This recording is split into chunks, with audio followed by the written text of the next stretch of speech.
బరాబర్ అడుగుదాం. ఇంతకుముందు అనేక సార్లు మనం చెప్పుకున్నట్టుగా రాష్ట్రంలో కాంగ్రెస్ పార్టీ నాయకుల కళ్ళు భూముల మీద పడ్డాయి. అవి ప్రభుత్వ భూములు కావచ్చు, పేదల భూములు కావచ్చు, లేకపోతే ప్రైవేట్ వ్యక్తుల భూములు కావచ్చు. మొన్నటికి మొన్న మనం చూసినాం, ఒక మంత్రి, రెవెన్యూ మంత్రి పొంగులేటి శ్రీనివాసరెడ్డి, మన భూముల చిట్టాలన్నీ ఆయన దగ్గరనే ఉంటాయి. మన భూములు ఏం వివాదాల్లో ఉన్నాయి, మన భూమి ఎంత ఉంది, మన భూమి మనం ఏం చేస్తున్నాం, ఇవన్నీ చిట్టాలు ఆయన దగ్గర ఉంటాయి. రెవెన్యూ శాఖ మంత్రి ఒక బటన్ కొట్టంగానే ఆయనకు కనిపిస్తుంది. ఆయన దగ్గర ఉండే అధికారులు వాళ్ళు ఏ భూమి వివరాలు అడిగితే ఆ భూమి వివరాలు ఆయనకు ఇవ్వాలి. అట్లాంటి మంత్రి మొన్నటికి మనం చూసినాం, ప్రైవేట్ భూములు, వట్టినాగులపల్లిలో ప్రైవేట్ భూములు, కొన్ని వేల కోట్ల విలువ చేసే ప్రైవేటు భూములు, ఆ భూముల మీద మంత్రి కుమారుడి కన్నుబడ్డది. ఆ మంత్రి కుమారుడు అక్కడ పోయి ఆ భూమిని కబ్జా చేసే ప్రయత్నం చేసిండు. ఆ భూమిని కబ్జా చేసే ప్రయత్నం చేస్తే అక్కడ ఉన్న అధికారి, ఒక పోలీస్ అధికారి అడ్డుకుంటే ఆ పోలీస్ అధికారిని ట్రాన్స్ఫర్ చేసేసిండు. రియల్ ఎస్టేట్ వ్యాపారం చేసేందుకోసమే ఈ మాజీ రియల్ ఎస్టేట్, మాజీ అని కూడా అనొద్దు, ఎందుకంటే వాళ్ళు ఇప్పుడు చేస్తున్నది కూడా రియల్ ఎస్టేట్ వ్యాపారమే. ఒక రియల్ ఎస్టేట్ ముఠా ఈ రాష్ట్రాన్ని పరిపాలిస్తుంది. ముఖ్యమంత్రి కాకముందు ఒక మాట అన్నారు, నాకు తెలిసినంత రియల్ ఎస్టేట్ ఈ రాష్ట్రంలో ఎవరికి తెలియదని చెప్పేసి. ఆయన ముఖ్యమంత్రి అయిండు. ఏ మంత్రి, ఏ మనిషి అయితే రియల్ ఎస్టేట్ వ్యాపారం చేస్తున్నాడో, కన్స్ట్రక్షన్ వ్యాపారం చేస్తున్నాడో, కాంట్రాక్టులు చేస్తున్నాడో, ఆ కాంట్రాక్టులు చేసే మంత్రి రెవెన్యూ శాఖ మంత్రి అయిండు. మనిషి రెవెన్యూ శాఖ మంత్రి అయిండు. ఇంకేముంది, వాళ్ళ రియల్ ఎస్టేట్ వ్యాపారం 3 పువ్వులు 6 కాయల్లాగా మారేటట్టుగా వాళ్ళు ఎక్కడ భూములు కనిపిస్తే అక్కడ ఆ భూములన్నింటి మీద కన్నేసి ఒక ల్యాండ్ బ్యాంక్ డెవలప్ చేసుకోవాలని చూస్తున్నారు. పొంగులేటి శ్రీనివాసరెడ్డి ఒక మంత్రిగా ఆయనకు ఉండే సమాచారాన్ని అడ్డుపెట్టుకొని బరితెగిస్తున్నాడు. ఏమనంటే, నేను అక్కడ డైరెక్టర్ని కాదు, నాది కాదు ఆ కంపెనీ అంటున్నారు. కానీ ఏ కంపెనీ చూసినా ఆ కంపెనీలో ఆయన కొడుకు కానీ, ఆయన చుట్టాలు కానీ, ఆయన సొంత చుట్టాలంటే బ్లడ్ రిలేషన్, దూరపు చుట్టాలు కూడా కాదు, బ్లడ్ రిలేషన్ వాళ్ళే ఆ కంపెనీల్లో, ఏ కంపెనీలు వివాదాస్పదం అవుతున్నాయో ఆ కంపెనీల్లో వాళ్ళే డైరెక్టర్లుగా ఉంటున్నారు. తాజాగా మనం చూస్తున్నాం, నాదర్గుల్ అంటే ఎక్కడనో లేదు, హైదరాబాద్ పక్కనే ఉంటుంది. సరూర్ నగర్, ఆదిబట్ల ఆ ఏరియాలో అక్కడ నాదర్గుల్ భూములు ఉంటాయి. దాదాపుగా 7,000 కోట్ల విలువైన ఈ భూమి, 373 ఎకరాలు, 373 ఎకరాల భూమి, నాదర్గల్ భూమి 7,000 కోట్ల రూపాయల విలువ ఉంటుంది. దాని మీద ఉన్న ఒక వివాదాన్ని అడ్డుపెట్టుకొని, వివాదాన్ని ఆసరాగా చేసుకొని ఆ భూములను కాజేయాలని చూస్తున్నారు. సరే, ఆ భూముల చరిత్ర అంతా మనకు అవసరం లేదు. ఎవరు ఆ భూములు తీసుకున్నారు, శివరాజ్ ధర్మవంత్ బహదూర్ ఆయన ఎవరు, ఆయనకు ఆ భూములు ఎట్లొచ్చినాయి, ఆ తర్వాత ఆ భూముల చరిత్ర ఏంది, మనకు పెద్దగా అవసరం లేదు. కానీ బ్రీఫ్గా చెప్తాను. ఆ భూములు ప్రభుత్వ భూములు అని చెప్పేసి గతంలో ముఖ్యమంత్రులుగా పనిచేసిన చంద్రబాబు నాయుడు గారు కానీ, వైఎస్ రాజశేఖర రెడ్డి గారు కానీ అవి ప్రభుత్వ భూములు అని చెప్పిండ్రు. ప్రభుత్వ అధికారులు కూడా భూములు అని చెప్పిండ్రు. ఆ భూములు ప్రైవేట్ వ్యక్తులకు బదలాయిస్తే ల్యాండ్ సీలింగ్ యాక్ట్ అమల్లో ఉందని చెప్పి ఆ ల్యాండ్ సీలింగ్ యాక్ట్ సంబంధించి ఆ భూములు ప్రభుత్వ భూములే అని చెప్పింది. కోర్టులు కూడా ప్రభుత్వ భూములే అని చెప్పినాయి. ఈ ప్రభుత్వ భూములు అని చెప్పిన తర్వాత high court single judge bench, high court division bench, ఈ 2 బెంచ్లు కూడా ప్రభుత్వ భూములు అని చెప్పినాయి. కానీ తర్వాత ఆ ల్యాండ్ ఎవరైతే ఓనర్షిప్ క్లెయిమ్ చేస్తున్నారో ఈ శివరాజ్ బహదూర్ కుటుంబ సభ్యులు, వాళ్ళు సుప్రీంకోర్టుకు పోయినారు హైకోర్టు తీర్పుకు వ్యతిరేకంగా. కానీ సుప్రీంకోర్టు ఏమాత్రం స్టే ఇవ్వలేదు. దాని మీద స్టే ఇవ్వలేదు అంటే హైకోర్టు ఏ తీర్పు ఇచ్చిందో ఆ తీర్పు ఇప్పటికీ చెల్లుబాటు అవుతుందని చెప్పేసి వాళ్ళు చెప్పింది. సో మొత్తానికి చెప్పొచ్చేది ఏంటంటే, ఈ నాదర్గుల్ భూములు 373 ఎకరాల భూములు ప్రభుత్వ భూములు. అవి ఆ భూముల్లో కొందరు సాగు చేసుకుంటున్నారు. దాదాపు 30-40 ఏళ్ల నుంచి కూడా కొందరు ఆ భూముల్లో వ్యవసాయం చేసుకుంటున్నారు. ఇప్పుడు వాళ్లకు ఆ భూముల మీదకి పోయి వాళ్ళ మీద దాడి చేసి వాళ్ళని అక్కడి నుంచి ఖాళీ చేయించే ప్రయత్నం చేస్తున్నారు.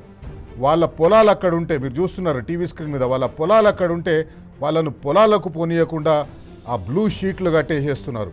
పోలీసులను అక్కడ దింపి వాళ్ళ మీద దాడి చేస్తున్నారు, వాళ్ళను గాయపరుస్తున్నారు. ఇట్లా ఆ నాదర్గల్ భూముల మీద వాళ్ళు కన్నేసిండ్రు. బీఆర్ఎస్ పార్టీ సీనియర్ నాయకులు, డిప్యూటీ ఫ్లోర్ లీడర్, అసెంబ్లీలో deputy floor leader Harish Rao గారు ఆ భూములను, ఆ భూముల గురించి, ఆ భూముల చరిత్రను, ఆ భూములను ఎవరు కబ్జా చేయాలనుకుంటున్నారు వాళ్ళంతా చరిత్ర వేస్తారు. మీకు ఒక విషయం చెప్పాలి ఇక్కడ, చాలా ఇంపార్టెంట్ విషయం ఏంటంటే నాదర్గల్లో ఉండే 373 ఎకరాల భూములను కాజేస్తందుకు కుట్ర చేస్తున్నది, కాజేస్తందుకు స్కెచ్ చేసింది, ప్లాన్ గీసింది మంత్రి పొంగులేటి శ్రీనివాసరెడ్డి. ఆయన సంస్థ రాఘవ కన్స్ట్రక్షన్స్ని తెర ముందు పెట్టి ఆయన కొడుకుని, ఆ డైరెక్టర్గా ఉన్న ఆయన కొడుకుని తెర ముందు పెట్టి ఇవన్నీ నడిపిస్తున్నారు. వాస్తవానికి ఆ భూములకు పొంగులేటి శ్రీనివాసరెడ్డికి ఎట్లాంటి సంబంధం లేదు. కానీ ఆ భూముల్లో ఉన్న వివాదం, అంత విలువైన భూమిని చూసి ఈయన కన్నుబడ్డది. ఈయన కన్నుబడడంతో ఆయన కొడుకుని రంగంలోకి దింపిండు. ఆయన కొడుకు ఏం చేసిండు, ఆ భూములు ఎవరి పేరు మీద అయితేనే ఉన్నాయో, ఎవరైతే ఇండివిజువల్స్ వ్యక్తులు ఆ భూములని ప్రైవేట్ వ్యక్తులకు, ఒక ప్రైవేట్ కంపెనీలకు అమ్మిండ్రో, ఆ అమ్మకం చెల్లదు హైకోర్టు తీర్పు ప్రకారం, కానీ అమ్మిండ్రు. ఆ అమ్మిన కంపెనీలలో పొంగులేటి శ్రీనివాసరెడ్డికి సంబంధించిన వాళ్ళందరూ భాగస్వామ్యం కుదుర్చుకుంటాడు, జాయింట్ వెంచర్ జాయిన్ అవుతారు. అట్లా 4 కంపెనీలు ఉన్నాయి. ఒకటి కోహినూర్ గ్రూప్. కోహినూర్ గ్రూప్లో ఎవరెవరు పార్ట్నర్స్ అంటే Raghava constructions, AQ square, crystal, అట్లాగే క్రిస్టల్, ఈ 3 సంస్థలు ఉన్నాయి. ఈ 3 సంస్థల్లో మళ్ళీ రాఘవ కన్స్ట్రక్షన్స్ ఎవరిది అంటే ఆ రాఘవ కన్స్ట్రక్షన్స్ పొంగులేటి శ్రీనివాసరెడ్డి కొడుకు డైరెక్టర్గా ఉన్నది. పొంగులేటి శ్రీనివాసరెడ్డి ఇంతకుముందు దానికి డైరెక్టర్గా ఉన్నారు. ఇప్పుడు మంత్రి అయిన తర్వాత ఆయన డైరెక్టర్గా లేరు. తర్వాత mega engineering infrastructure limited, mega engineering infrastructure limited, Shilpa infra, ఈ 2 కంపెనీలు ఉన్నాయి. ఆ 2 కంపెనీలలో మళ్ళా ఎవరు, శిల్పా ఇన్ఫ్రా ఒకటి ఉంది, శిల్పా రాఘవ ఒకటి ఉంది. మళ్ళీ రాఘవ అనే పేరు వచ్చిందంటే పొంగులేటి శ్రీనివాసరెడ్డికి సంబంధించిన కంపెనీ అది. శిల్పా రాఘవలో పొంగులేటి హర్ష, పొంగులేటి లోహిత్, పొంగులేటి స్వప్నిరెడ్డి వీళ్ళు డైరెక్టర్లుగా ఉంటారు. అంటే ఇక్కడ ఈ కంపెనీలో 4 కంపెనీలు ఉంటే 4 కంపెనీలు వీళ్ళు ఏదో ఒక రకంగా పొంగులేటి శ్రీనివాసరెడ్డికి సంబంధించిన కుటుంబ సభ్యులు, పొంగులేటి శ్రీనివాసరెడ్డికి సంబంధించిన కన్స్ట్రక్షన్ కంపెనీ అక్కడ ఉంటుంది. కోహినూర్ గ్రూప్ ఇంకొకటి, ఇంపెక్స్ ఇన్ఫ్రా మళ్ళా ఆ ఇంపెక్స్ ఇన్ఫ్రాలో కోహినూర్ గ్రూపు ఒక పార్ట్నర్. ఆ కోహినూర్ గ్రూప్లో మళ్ళీ ఇంతకుముందు చెప్పినట్టుగా పొంగులేటి శ్రీనివాసరెడ్డి కుటుంబ సభ్యులు ఉన్నారు. అట్లాగే ఏక్యూ స్క్వేర్లో కోహినూర్ ఉంది, మళ్ళా క్రిస్టల్ మ్యాన్షన్ ఉంది. ఆ కోహినూర్ ఉంది కాబట్టి మళ్ళా హర్ష ఉన్నాడు. ఇట్లా అక్కడ ప్రైవేట్ వ్యక్తులు ఆ భూమిని చట్టవిరుద్ధంగా కొన్ని కంపెనీలకు అమ్మేస్తే ఆ కంపెనీలలో పొంగులేటి శ్రీనివాసరెడ్డి కుటుంబ సభ్యులు జొర్రి అధికారంలో ఉన్నాం కాబట్టి, ప్రభుత్వంలో ఉన్నాం కాబట్టి, రెవెన్యూ శాఖ మా దగ్గర ఉంది కాబట్టి మేము ఆ భూములను మీకు ఎట్లైనా క్లియర్ చేసి ఇస్తాం, మాకు ఆ భూముల్లో భాగస్వామ్యం కల్పించండి అని భాగస్వాములుగా అక్కడ చేరి అక్కడి నుంచి ఈ భాగవతం మొదలుపెట్టింది. ఇది వాళ్ళు చేస్తున్నది. ఒకసారి హరీష్ రావు గారు ఏం మాట్లాడారో చూద్దాం ఈ భూముల మీద. నాదర్గుల్ భూములు శివరాజ్ బహదూర్ అనేటువంటి వ్యక్తి ఈ భూములు తనకు చెందినవిగా, నిజాం నుంచి తనకు వచ్చినట్టుగా మరి శివరాజ్ బహదూర్ గారు ఈ భూములను చాలా సంవత్సరాల నుంచి క్లెయిమ్ చేస్తూ ఉన్నారు. అయితే శివరాజ్ బహదూర్ గారికి సంబంధించి మరి వేరియస్ కోర్ట్స్లో కేసులు జరుగుతూ ఉండే. ఈ భూమిని కాపాడాలని ఆనాడు చంద్రబాబు నాయుడు పోరాటం చేసిండ్రు, ఆ భూముల దగ్గరికి వెళ్ళారు. ఆయన పెద్ద ఎత్తున పోరాటం చేసి అప్పుడు ముఖ్యమంత్రి గారికి రాసిన లేఖ ఇది. ఆ తర్వాత 2008లో డాక్టర్ వైఎస్ రాజశేఖర రెడ్డి గారు ఈ భూమిని ప్రభుత్వ భూమిగా నిర్ణయిస్తూ ఈ భూమిని ఆంధ్రప్రదేశ్ ఇన్ఫ్రాస్ట్రక్చర్ కార్పొరేషన్కి ఇచ్చారు. అంటే వేరియస్ కోర్టులో కేసులు జరిగి 2015లో సుప్రీంకోర్టులో ప్రభుత్వం ఓడిపోయి ఈ భూమి శివరాజ్ బహదూర్కు చెందిన భూమిగా 2015లో సుప్రీంకోర్టు ఆర్డర్ ఇచ్చింది. ఈ 373 ఎకరాలు ఒక వ్యక్తికి ల్యాండ్ సీలింగ్ యాక్ట్ ప్రకారంగా ఉండదు. అయితే 2015లో సుప్రీంకోర్టు ఈ భూమి శివరాజ్ బహదూర్కు చెందిన భూమిగా సుప్రీంకోర్టు చెప్తే 2016లో శివరాజ్ బహదూర్ కొంతమందికి ఈ భూమిని అమ్మడం జరిగింది. ఈ క్రయ విక్రయాలు చెల్లవు అని చెప్పి ఈ భూమిని 22A అంటే ప్రభుత్వ నిషేధిత జాబితాలో ఈ భూమిని పెట్టడం జరిగింది. 22Aలో పెట్టి ఈ భూమిలో ఎలాంటి క్రయ విక్రయాలు చెల్లవు, ఇది ల్యాండ్ సీలింగ్ యాక్ట్ పరిధిలోకి వస్తుందని 2016లో బీఆర్ఎస్ ప్రభుత్వం నిషేధిత జాబితాలో ఈ భూముల్ని పెట్టడం జరిగింది. వీళ్ళు హైకోర్టుకు పోయినరు. హైకోర్టులో 12 ఫిబ్రవరి 2020 హైకోర్టు చాలా స్పష్టంగా ఏం చెప్పిందంటే ఆర్డీఓ గారి నిర్ణయం సరి అయినటువంటి నిర్ణయం. ఆర్డీఓ గారు చెప్పిన ప్రకారంగా ల్యాండ్ సీలింగ్ యాక్ట్ ప్రకారంగా ఈ భూమి అమ్మడానికి వీల్లేదు. ఒకవేళ అమ్మి ఉంటే అమ్మిన ఓనర్ మీద క్రిమినల్ చర్యలు తీసుకోవాలి అని కూడా హైకోర్టు చెప్పింది. సో ఆర్డీఓ గారి నిర్ణయాన్ని హైకోర్టు సమర్థించింది.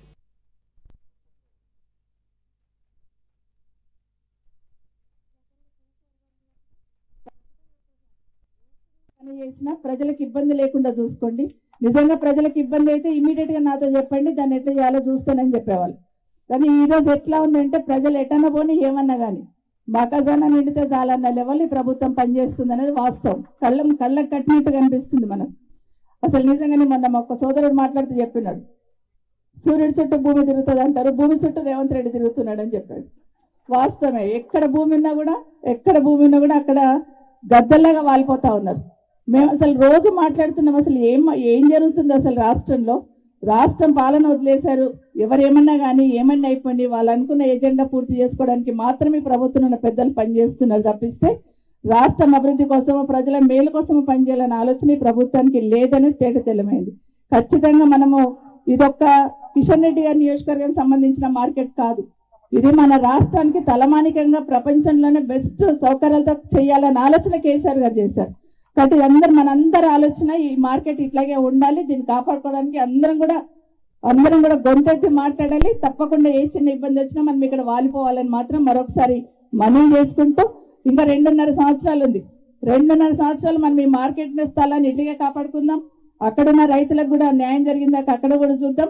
అదే కాకుండా ఎక్కడ చిన్న ఇబ్బంది ఉన్నా మనం బీఆర్ఎస్ పార్టీ తరఫున ఆ రైతులకు అండగా ఉండి భరోసా కల్పించే బాధ్యత మనం అందరం తీసుకుందాం.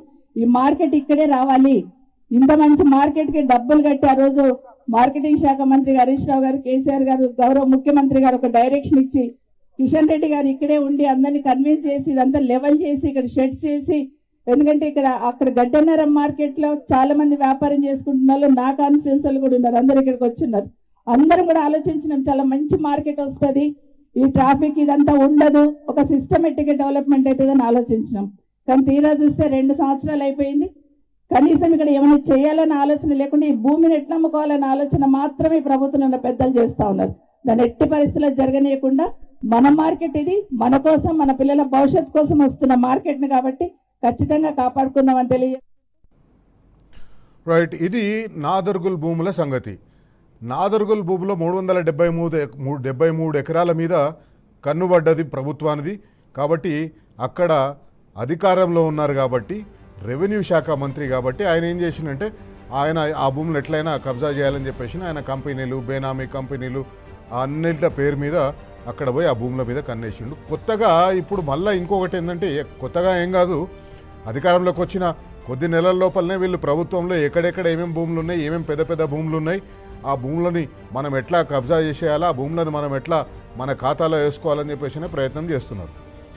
కోహెడ, హైదరాబాద్కు 40-50 కిలోమీటర్ల దూరంలో ఉండే కోహెడలో అగ్రికల్చర్ ఫ్రూట్ మార్కెట్ కోసం బీఆర్ఎస్ పార్టీ ప్రభుత్వం 200 ఎకరాలను తీసిపెట్టింది. ఒక అధునాతన మార్కెట్ అక్కడ స్థాపించాలి, ఆ మార్కెట్లో ఒక అధునాతన స్థాయిలో ఆ మార్కెట్ని నిర్మించాలి. పండ్ల వ్యాపారం చేసుకున్న వాళ్ళకి ఎవరికి కూడా గడ్డి అన్నారంలో కానీ కొత్తపేటలో కానీ అక్కడ పళ్ళ వ్యాపారం చేసుకుంటున్న వాళ్లకు ఒక మంచి సౌకర్యవంతమైన మార్కెట్ని ఏర్పాటు చేయాలని అక్కడ ప్రభుత్వం 200 ఎకరాల భూమిని కేటాయించింది మార్కెటింగ్ శాఖకు.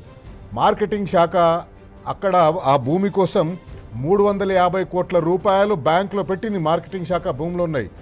అక్కడ మార్కెట్ కట్టకుండా అక్కడ మంచి భూమిని, చదును చేసిన భూమిని, మంచిగా మార్కెట్ కట్టడానికి అనువైన భూమిని అక్కడ ఏర్పాటు చేస్తే ఆ భూమి మీద బీఆర్ఎస్ పార్టీ చదును చేసిన భూమి మీద ఈ రియల్ ఎస్టేట్ ముఠా కన్నుబడ్డది, రియల్ ఎస్టేట్ గద్దల కన్నుబడ్డది. ఆ 3,000 కోట్ల విలువ ఆ భూమిది. ఆ 3,000 కోట్ల విలువైన భూమి మీద వీళ్ళకి కన్నుబడ్డది. ఇప్పుడు అక్కడ ఫ్రూట్ మార్కెట్ తీసేసి ఆ భూమిని వేరే ఒక ప్రైవేట్ వ్యక్తులకు కేటాయించాలనే కుట్ర ఒకటి జరుగుతున్నది. ఆ ఫ్రూట్ మార్కెట్కి ఇచ్చిన భూమిని అక్కడ నుంచి తీసేసి కొండలు గుట్టలు ఉన్న దగ్గర మీకు ఇస్తామని చెప్పేసి అని అంటున్నారు.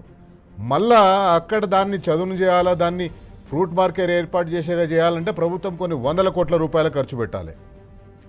ఇది మంచి మంచి భూములన్నింటినీ ఎక్కడైతే ప్రజల కోసం, ప్రజా అవసరాల కోసం భూములను ఏర్పాటు చేసిందో, భూములను ప్రభుత్వం ఏర్పాటు చేసిందో ఆ భూముల మీద వీళ్ళ కన్నుబడ్డది.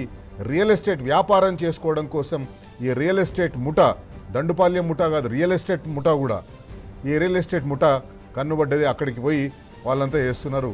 ఈరోజు బీఆర్ఎస్ పార్టీ నాయకులు హరీష్ రావు గారు కోహెడ పోయినరు. కోహెడ పోయి అక్కడ కోహెడలో ఉన్న ఆ భూమిని పరిశీలించిండ్రు. ఆ కోహెడలో ఉన్న భూమిని ఎట్టి పరిస్థితుల్లోనూ ప్రభుత్వం దగ్గరే ఉంచుకోవాలి, అది ప్రైవేట్ వ్యక్తులకు ఇస్తే ఒప్పుకునేది లేదని హెచ్చరించి వచ్చిండ్రు. ఒకసారి హరీష్ రావు గారు ఏమన్నారు చూద్దాం. మేము నిజంగా రాజకీయాల కోసం రాలేదు.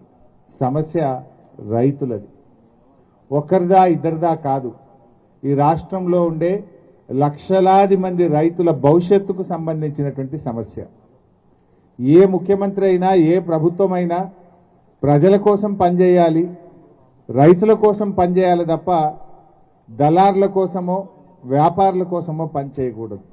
ముగ్గురో నలుగురో దళార్ల కోసం, వ్యాపారుల కోసం ఆలోచించొద్దు అని చెప్పి ప్రభుత్వాన్ని కోరుతా ఉన్నాం. జీవో 11 2020 సంవత్సరంలో ఈ మార్కెట్ యార్డ్ను నోటిఫై చేస్తూ మార్కెటింగ్ శాఖ ఆనాడు నిరంజన్ రెడ్డి గారు మంత్రిగా ఈ మార్కెట్ను నోటిఫై చేశారు. 350 కోట్ల రూపాయల డబ్బులను తెచ్చి ఈ మార్కెట్ నిర్మించడానికి బ్యాంక్ అకౌంట్లో వేసి డబ్బులు కూడా పెట్టడం జరిగింది. అంటే ఆ డబ్బులు ఇప్పటికి కూడా అట్లే ఉన్నాయి. ఇంటర్నేషనల్ స్టాండర్డ్స్ లో ఈ మార్కెట్ కట్టాలని చెప్పి 1000 కోట్ల రూపాయలతో డిపిఆర్ రెడీ చేసినాం. 350 కోట్లు బ్యాంకులో పెట్టినాం. కొన్ని పీపీపీ మోడల్లో కట్టాలని డిసైడ్ చేసినాం. Everything was ready. 100 ఏళ్ల భవిష్యత్తును దృష్టిలో పెట్టుకొని ఈ అంతర్జాతీయ స్థాయి ఫ్రూట్ మార్కెట్ ఇక్కడ కట్టాలని కేసీఆర్ గారు ప్రభుత్వం నిర్ణయించింది. ఈ భూమిని మింగే కుట్ర చేస్తా ఉన్నారు.